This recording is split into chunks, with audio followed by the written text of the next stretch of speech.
Hello there, EBC family. Mr. Shu coming to you today from EBC Douglasville with this week's lesson overview.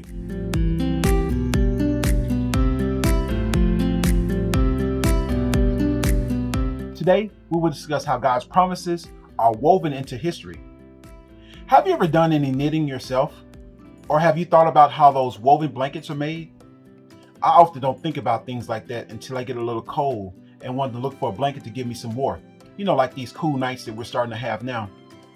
But it seems to me that the most comfortable blankets are those that are handmade, like the ones your grandmother, great-grandmother, or mother, or somebody in your family still makes to this day.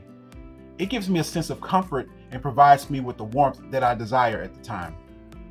But the strange thing is that most of those handmade woven blankets really start with one string of yarn. Then other pieces are woven together to make this beautiful arrangement to provide you with warmth on those cool nights.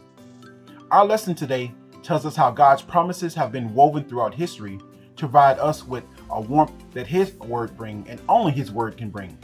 This lesson introduced us to God's law, specifically the 10 Commandments.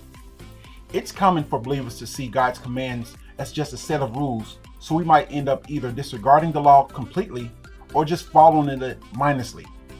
Instead, this lesson will help us understand that the law's purpose is to connect us to God, keep us safe, and help point others to Him. Throughout this week's videos, we will see the connection between God's commands and His promises and walk away knowing that our obedience is tied to our faith in Him. Here are this week's opening questions. When you put something together, like some furniture, piece of some technology, or even do a recipe that's up my alley, do you read the instructions carefully? Or you just figure things out? And if you do that, tell us why.